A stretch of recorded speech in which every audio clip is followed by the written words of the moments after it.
Parents, I know you find yourselves at home with who knows what kind of textbooks and what kind of advice from your teacher, and I thought I'd give you 4 basic tips that you can use to be successful with homeschooling. Number 1, this is a very important time for parents and teachers to work together. You have always been partnered with the teacher of your child, but good communication between parent and teacher has never been more important. So feel free to email teachers, make sure that you understand what they're saying, and give them feedback about what you're seeing at home. Remember, teachers have never been through this either, and they need information from you in order to do it successfully.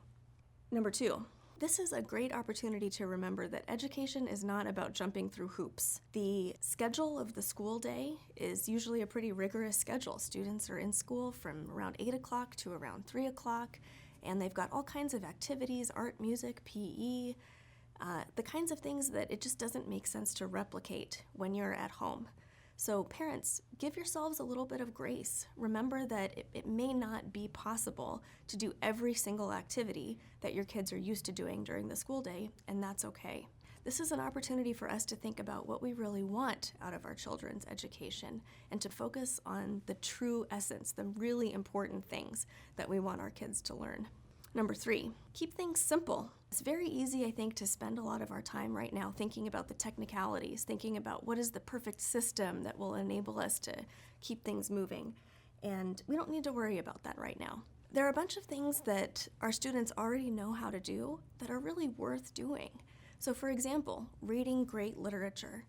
This is a time to pick up that book that you loved when you were a child, or to pick up a book that you've always wanted to read with your child, and spend some time as a family, spend some time reading that book to those children. Number 4, encourage organization and structure. Get some habits in place now that will serve you well next week, next month, maybe even 2 or 3 months down the road. We don't know how long this is going to last, but we know that if we put some structure behind our work, that it will make things more smooth down the road.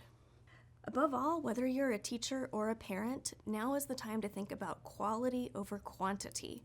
Don't focus on the amount of work, the number of objectives a child was going to achieve for this trimester or quarter. Instead, think about the quality of the work that the children are doing and let that be your guide.